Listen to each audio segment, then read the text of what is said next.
Everyone was full of praise for him. One old man said, "Our son is a good man.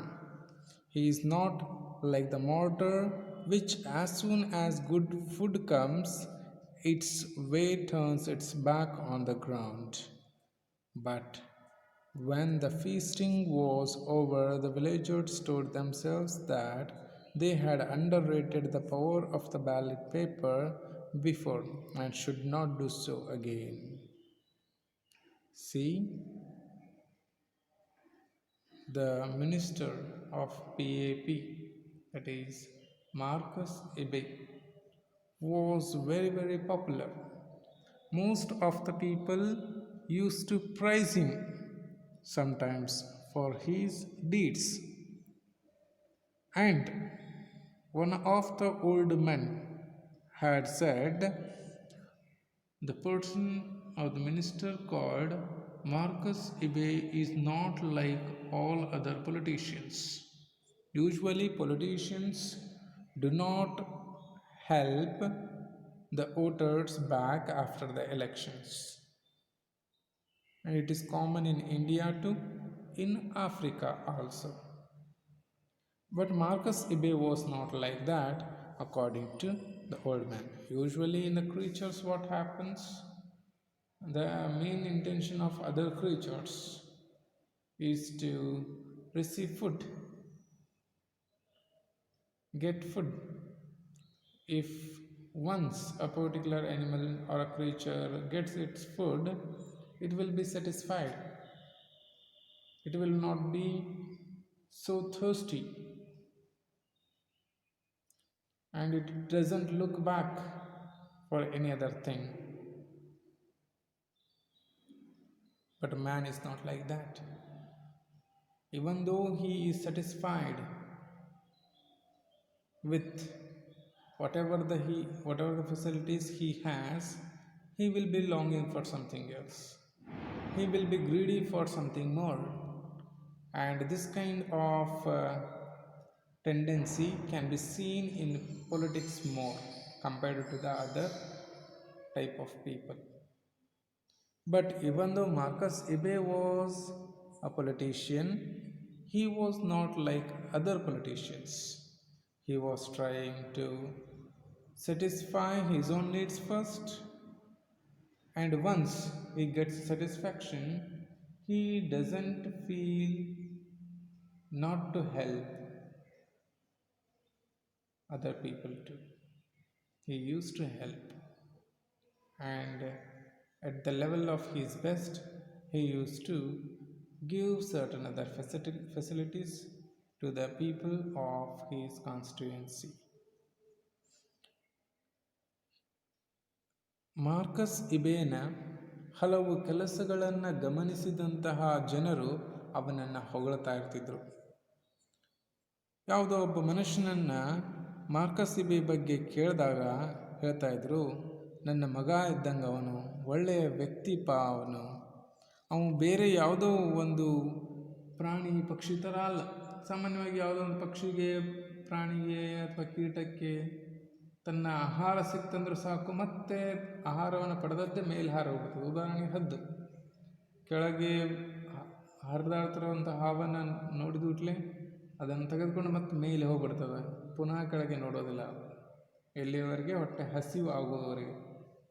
ಯಾವ ರೀತಿ ರಾಜಕಾರಣಿಗಳು election ಬಂದಾಗ ಮಾತ್ರ ಮತದಾರರ ಕಡೆ ಬಂದು ಆಮೇಲೆ ಪುನಃ ಎಲೆಕ್ಷನ್ ಬರೋವರೆಗೆ ಒಳ್ಳೆಯವರ ಕ್ಷೇತ್ರಕ್ಕೆ ಹೋಗೋದಿಲ್ವೋ ಸಾಮಾನ್ಯವಾಗಿ ಕೈ ಮುಗಿದುಕೊಂಡು, ಅದೇ ರೀತಿ ಕೆಲವೊಂದಿಷ್ಟು ಕೀಟಗಳು, ಪ್ರಾಣಿಗಳು ತಮಗೆ ಹಸಿವು ಆಗುವವರೆಗೂ ಕೂಡ ಬೇರೆ ಪ್ರಾಣಿಗಳ ಕಡೆ ಲಕ್ಷ್ಯ ಕೊಡೋದಿಲ್ಲ. ಸಿಂಹವು ಕೂಡ ಹೊಟ್ಟೆ ತುಂಬಿತ್ತು ಅಂದರೆ ಮುಂದೆ ಜಿಂಕೆ ಹೋಗ್ತದ ಅಂದ್ರೂ ಕೂಡ ಕೇರ್ ಮಾಡೋದಿಲ್ಲ. ಆದರೆ ಮನುಷ್ಯ ಮಾತ್ರ ಆ ರೀತಿ ಅಲ್ಲ. ತನ್ನ ಹೊಟ್ಟೆ ತುಂಬಿದ್ರೂ ಅವನು ಬಯಸೋದನ್ನು ಬಿಡೋದಿಲ್ಲ. ಅವನ ದಾಹ ಇಂಗೋದಿಲ್ಲ. ಅದು ಹಣದ ಆಸೆ ಆಗಿರಲಿ, ಅಧಿಕಾರದ ಆಸೆ ಆಗಿರಲಿ, ಅಥವಾ ಸಂಪತ್ತಿನ ಆಸೆ ಆಗಿರಲಿ. ಈ ರೀತಿಯಾದಂತಹ ನಡವಳಿಕೆ ಸಾಮಾನ್ಯ ಮನುಷ್ಯರಿಗಿಂತ ರಾಜಕಾರಣಿಗೆ ಇನ್ನೂ ಜಾಸ್ತಿ ಇರುತ್ತೆ. ಆದರೆ ಇಲ್ಲಿ ಒಬ್ಬ ವೃದ್ಧ ಮನುಷ್ಯ ಏನು ಹೇಳ್ತಾನು ಅಂದರೆ, ಈ ತರಹದ ನಡವಳಿಕೆ ಆ ರಾಜಕಾರಣಿಯಾದ ಮಾರ್ಕಸ್ ಇಬೇದು ಅಲ್ಲ. ಮಾರ್ಕಸ್ ಇಬೆ ಒಂದು ಸಾರಿ ಚುನಾವಣೆಯ ಸಂದರ್ಭದಲ್ಲಿ ಬಂದು ಮತ್ತೆ ಪುನಃ ಚುನಾವಣೆಯಲ್ಲಿಯೇ ಬರುವಂತಹ ವ್ಯಕ್ತಿ ಅಲ್ಲ.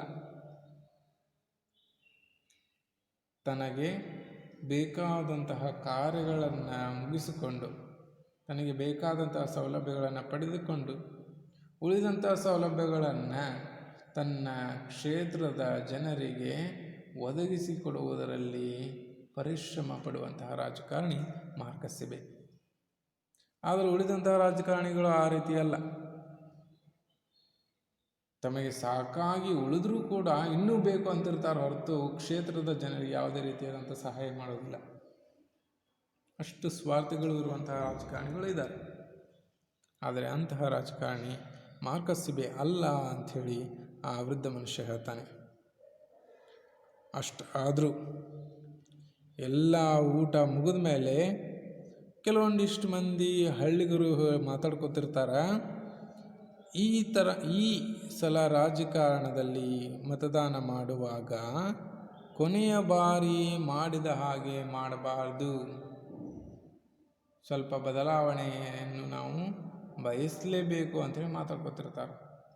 ಅದರ ಅರ್ಥ ಏನು ಅಂದರೆ, ಕೊನೆಯ ಬಾರಿ ಕಳೆದ ಚುನಾವಣೆಯಲ್ಲಿ ಮಾರ್ಕಸ್ ಇಬೆಗೆ ಯಾವುದೇ ರೀತಿಯಾದಂತಹ ಹಣವನ್ನು ಬಯಸದೆ, ಸಂಪತ್ತನ್ನು ಬಯಸದೆ ಉಚಿತವಾಗಿ ಮತವನ್ನು ಹಾಕಿರ್ತಾರೆ. ಈ ಬಾರಿ ಆ ರೀತಿಯಾಗಿ ಉಚಿತವಾಗಿ ಮತವನ್ನು ಹಾಕಲಿಕ್ಕೆ ತಯಾರಿಲ್ಲ ಕಾರ್ಯಕ್ಷೇತ್ರದ ಜನರು ಅಥವಾ ಮತಕ್ಷೇತ್ರದ ಜನರು. ಇದನ್ನು ಮಾತಾಡ್ಕೊಳ್ಳೋದನ್ನು ಕಾರ್ಯಕರ್ತರು ಕೇಳಿರ್ತಾರ, ಪ್ರೂಫು ಕೇಳಿರ್ತಾನ. ಹಾಗಾಗಿ ಈ ಸಲದ ಚುನಾವಣೆ ಸ್ವಲ್ಪ ಸ್ಪರ್ಧಾತ್ಮಕವಾಗಿ ಅವರಿಗೆ ಕಾಣ್ತದೆ. ಅದು ಎಲ್ಲ ದೇಶಗಳಲ್ಲಿಯೂ ಕೂಡ ನಿಜ. Chief the honourable Marcus Ibe was not unprepared. ಎಲ್ಲ ಕಾರ್ಯಕರ್ತರಿಂದ ಈ ಮಾಹಿತಿ ಮಾರ್ಕಸ್ ಇಬೆ ಗೊತ್ತಾಗಿರೋದ್ರಿಂದ ಅವನು ಕೂಡ ಬಹಳಷ್ಟು ತಯಾರಾಗಿದ್ದ. ಯಾವ ರೀತಿ ತಯಾರಾಗಿದ್ದ? ಕಳೆದ ಬಾರಿ ನನಗೆ ಇವರು ಉಚಿತವಾಗಿ ಮತವನ್ನು ಹಾಕಿದ್ದಾರೆ, ಅದೇ ರೀತಿ ಈ ಬಾರಿನೂ ಕೂಡ ಅವರು ಉಚಿತವಾಗಿ ಮತವನ್ನು ಹಾಕಲಾರರು, ನನ್ನಿಂದ ಏನಾದರೂ ಸ್ವಲ್ಪ ಅವರು ಬಯಸ್ತಾರೆ, ಅದನ್ನು ನಾವು ಕೊಡಲಿಕ್ಕೆ ತಯಾರಿರಬೇಕು ಅಂಥೇಳಿ ಅವನು ಕೂಡ ತಯಾರಾಗಿದ್ದ. ಚುನಾವಣೆಯಲ್ಲಿ ಹೇಗೆ ತಾನು ಸಿದ್ಧತೆಯನ್ನು ಮಾಡ್ಕೋಬೇಕು ಅದನ್ನು ಎಲ್ಲವನ್ನು ಯೋಜನೆ ಹಾಕಿಕೊಂಡಿದ್ದ. He had drawn 5 months' salary in advance, changed a few hundred pounds into shining shillings, and armed his campaign boys with eloquent little jute bags. See, in the last election, Marcus Ibe was just a school teacher. He did not have much money to provide money to each individual who could give vote to Marcus Ibe. But this time it is not so. He is the Minister of Culture. He has been earning money for the past 5 years. He has been very rich. He has a bungalow. He has 2 long cars, which means he has sufficient money. And after observing this position of the minister, the people will also be expecting something in return for their votes. Thinking about all these situations in the future during the election, he had drawn well before 5 months' salary and had converted the pounds into shillings. And after converting them, he had sent the campaign boys. Campaign boys means the volunteers who go for campaigning. And by carrying jute bags, which was a kind of kit for each individual who could vote.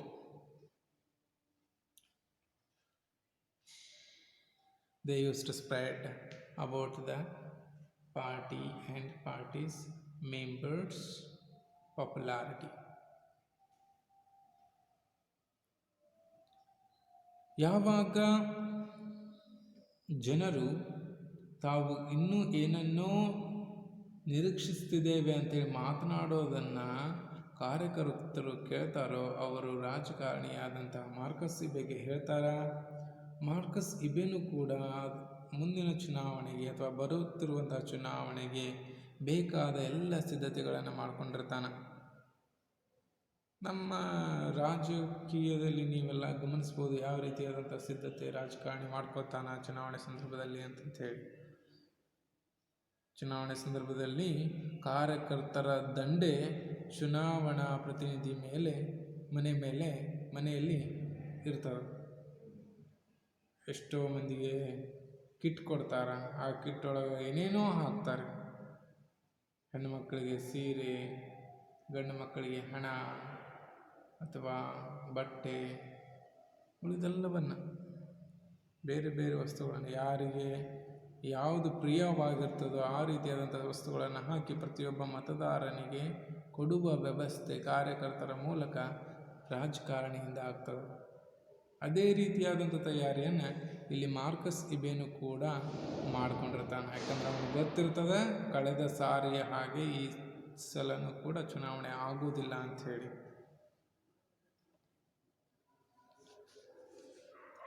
In the day he made his speeches, at night his stalwarts conducted their whispering campaign.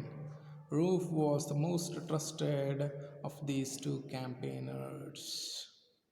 So, during the day, Marcus Ibe used to visit many villages, many places where he used to give speeches to impress the voters.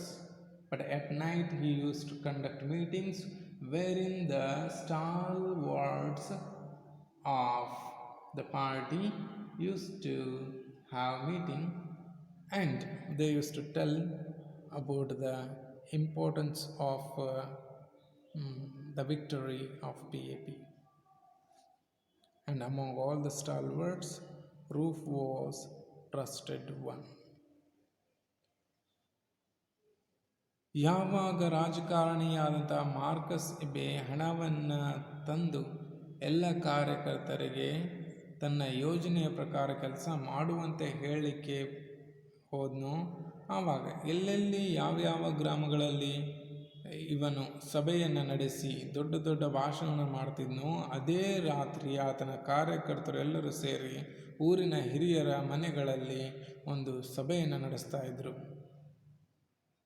ಆ ಸಭೆಯನ್ನು ನಡೆಸಿದಾಗ ಕಾರ್ಯಕರ್ತರ ಪ್ರಮುಖರು ಆ ಪಾರ್ಟಿಯ ಪಕ್ಷದ ಗೆಲುವು ಎಷ್ಟು ಮುಖ್ಯ ಅನ್ನೋದನ್ನು ಹೇಳ್ತಾ ಇದ್ದರು.